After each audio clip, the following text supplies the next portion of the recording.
함께 보려고 하는 책은 로버트 윌슨의 Prophecy and Society in Ancient Israel, 고대 이스라엘의 예언과 사회입니다. 한국에서는 1980년도에 번역서가 나왔고요. 윌슨의 책은 좀 오래된 듯하지만 여전히 예언에 대한 사회학적 연구에 있어서 참고할 만한 주요 서적이기에 같이 원서를 보면서 독해와 설명을 나눠보겠습니다. 처음 살펴보려고 하는 것은 예언자들에 대한 인물별 설명인데요. 아브라함부터 시작하겠습니다. Abraham as a prophet, 선지자로서의 아브라함.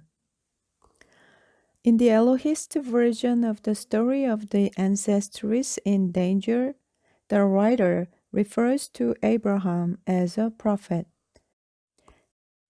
여기까지 보면 창세기 20장 7절을 엘로힘 기자의 작품으로 보고 있는데요.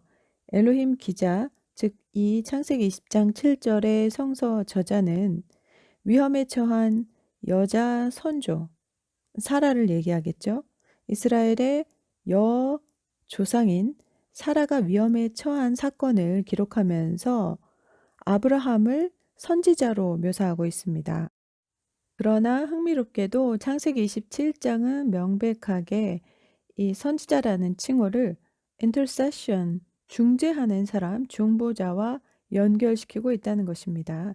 그래서 Abimelech's household has apparently been stricken with barrenness because of the endangering of Sarah, and God instructs the king to ask the prophet Abraham to offer an intercessory prayer for the removal of the affliction. 아비멜렉의 집이 이 불임이라는 재앙을 당하게 됐죠. 사라로 인해서 사라가 공경에 처하고 아비멜렉은 그 가정이 불임, 자녀를 낳을 수 없게 되는 저주를 받았을 때 하나님께서 그 왕에게 지시하시기를 Ask the prophet Abraham, 아브라함, 선지자 아브라함에게 요청해라.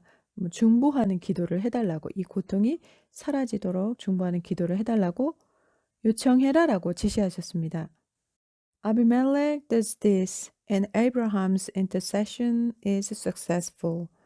아비멜렉이 그렇게 했고 아브라함의 중보하는 기도가 성공적이었습니다. 그것이 창세기 20장 17, 18절에 나오죠. The passages thus suggest that the Elohist considered intercession to be a normal part of the prophet's characteristic behavior. 그래서 이 본문이 말해주는 것은 야훼 기자가, 즉 이 본문을 쓴 성서 기자가 이 중보라는 사역을 선지자의 특징적인 행동의 아주 보편성 있는 한 부분으로 생각했다라는 것을 알 수 있습니다. 구약 성경에서 처음 이 선지자라는 칭호로 나온 인물로 아브라함을 살펴봤고요. 아브라함이 선지자로서 한 일은 중보하는 사역이었습니다. The title Nabi is not applied to Abraham elsewhere in the Hebrew Bible, and it is not precisely clear why the Elohist employs the title here. 히브리어로 나비가 이제 선지자인데요. 이 선지자라는 칭호가 히브리 성서 다른 본문에서는 아브라함에게 주어지지 않았다. 그런데 왜 이 본문에서는 엘로힘 기자가 아브라함을 선지자로 부르고 있고 그 선지자 칭호를 주고 있는지 명확하지 않다. 이번에는 Israelite prophets in the wilderness period. 광야 시대의 이스라엘 선지자들에 대해서 보겠습니다. In addition to providing evidence on foreign intermediaries such as Balaam, Ephraimite sources also describe Israelite prophetic activity during the period of the wilderness wanderings. 에브라임 전승은 구약 성서에서 발람과 같은 외국인 이방인 선지자들에 대한 본문을 제시하는가 하면 동시에 광야 시대, 방황하던 방랑 시대의 선지자적인 활동에 대해서도 소개하고 있습니다. These descriptions are difficult to evaluate, but at least they reflect Ephraimite beliefs about the nature of prophecy. 이 묘사들은 평가하기가 굉장히 어렵다. 즉 광야의 전승, 주로 민수기에 있는데요. 그 본문들이 역사 비평적으로 볼 때는 편집층이 다양하거든요. 그래서 이 안에 다양한 결의 본문 전승들이 있다고 보이기 때문에 평가가 어려운데 적어도 이것은 에브라임 전승의 믿음, 그러니까 북이스라엘 지파의 예언 전승을 말하는 거죠. 에브라임 전승의 예언에 대한 본질을 어떻게 생각하는지 그 믿음은 볼 수 있게 해주는 본문이다라는 말입니다. Prophetic activity in the wilderness is first mentioned in Numbers 11. 광야에서의 예언 활동에 대한 언급은 처음으로 민수기 11장에 나옵니다. The chapter opens with a notice that Israel complained about unspecified problem and that Yahweh responded to this complaint by sending a fire to burn the outskirts of the camp. 이 장은 이스라엘이 명시되지 않은 어떤 문제에 대해서 불평을 하고 야훼께서 어떻게 응답하시냐면 그들의 불평에 대해서 불을 보내셔서 진영을 사르는 응답을 보내신 것을 말하고 있습니다. Such a judgmental response is typical in cases where Israel's complaints do not involve the actual necessities of life. 그런 심판적인 대응, 응답은 전형적으로 이스라엘의 불평이라는 것이 삶의 실질적인 필요와 관계되지 않은 경우를 말합니다. 물이 필요하고 배가 고프고 할 때는 나름대로 응답을 하셨었죠. The complaints are therefore evaluated by Yahweh. 그래서 그 불평이라는 것은 야훼 하나님에 의해서 평가되는데 as illegitimate requests, 부당한 요구로 평가됩니다. The people then cried out to Moses, who successfully interceded with Yahweh and obtained the removal of the burning. 그리고 나서 이제 사람들이 모세에게 성공적인 중재자 모세에게 요청을 하고 야훼로부터 그 불길을 걷어 가실 수 있도록 하는 응답을 받죠. The whole incident is said to explain the place name Tabera burning. 이 모든 사건이 이제 타다라는 의미의 디베라의 장소에 대한 의미를 설명을 해주는데 The chapter thus opens on a negative note, which is immediately reinforced by the following narrative. 이 장은 그러므로 부정적인 기사를 가지고 오픈을 하고 있는데 시작을 하고 있는데 이것은 뒤에 이어지는 또 다른 내러티브, 서사에 의해서 더 강조됩니다. 이어지는 민수기 본문은 기브롯 핫다와 사건이나 메추라기 그리고 장로들에게 예언의 영이 내리는 예언과 이스라엘 광야 사회를 보여주는데요. 장로들이 예언자, 보조적인 예언자로 임명되는 부분은 중요합니다. In Numbers 11 from 16 to 17, where God agrees to allow 70 elders to share the leadership burden with Moses. 민수기 11장 16에서 17절에 보면 하나님께서 70인의 장로들에게 모세가 지고 있던 지도력의 부담을 덜어줍니다. The chosen elders are gathered together at the tent of meeting. 그 선택받은 장로들은 회막 앞에 모이게 되는데요. And as a sign of their election, they are possessed by the divine spirit that rested on Moses.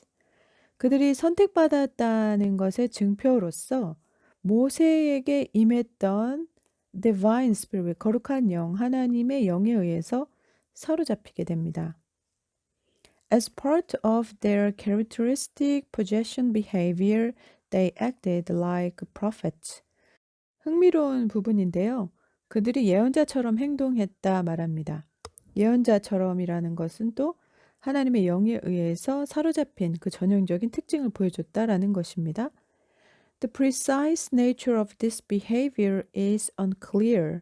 그럼 그런 행동이 무엇이냐라고 정확히 말할 수는 없습니다. 명확하지 않습니다.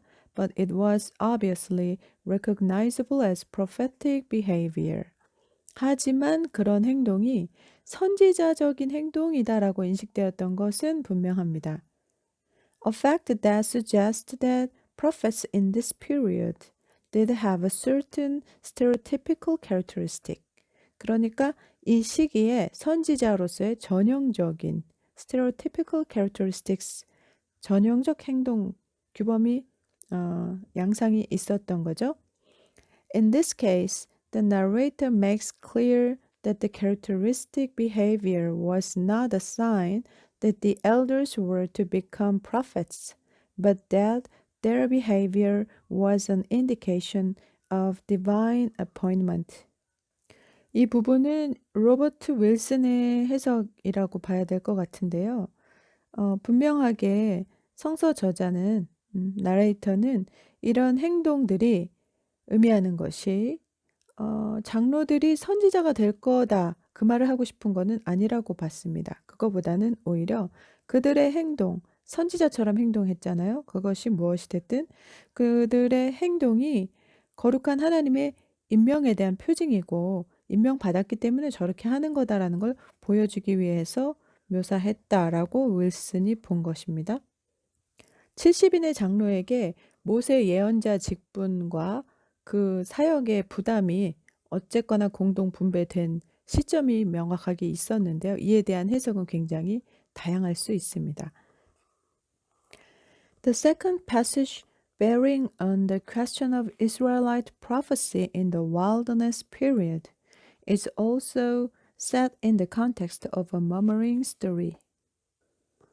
광야 시대에 이스라엘 선지자직에 대한 질문을 포함하고 있는 두 번째 단락인 민수기 12장 또한 불평하는 사건, 불평 단락에 속해 있습니다.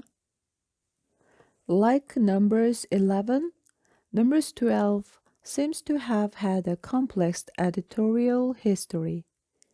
이렇게 하나님에 대해서 불평하고 선지자들의 역할이 드러나는 민수기의 광야 단락에서 민수기 11장처럼 민수기 12장도 편집사적으로는 굉장히 복잡한 다양한 본문의 층을 가지고 있는 장입니다.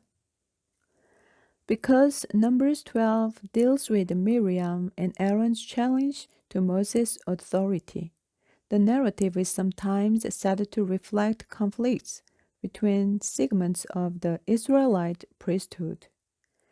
민수기 12장이 미리암과 아론의 모세에 대한 도전을 다루고 있기 때문에 이 서사가 가끔 이 제사장직, 이스라엘의 제사장직 간에 있었던 갈등을 반영하는 본문이라고 평가되기도 합니다. However, there are several indications that Aaron's name is a later addition to the narrative and that prophecy was the original focus of the story. 그렇지만 이 아론이라는 이름도 편집사적으로 보면은 후기에 첨언된 것이고요. 미리암은 고대의 것이고 이것은 제사장 얘기를 하는 것이 아니라 아론은 제사장이었죠. 본래 예언자에 대한 이야기다라고 윌슨은 보고 있고요. 이건 예언자 서사다. 예언 문제를 다루는 본문이다. 저도 그렇게 보고 있습니다. The unit opens with a third person singular feminine verb, a fact which suggests that originally Miriam alone was the one who murmured against Moses. 이 단락은 사실 히브리어로 보면 3인칭 여성 단수 동사를 사용하고 있거든요. 그래서 모세에게 문제 제기를 한 것이 처음에 미리암입니다.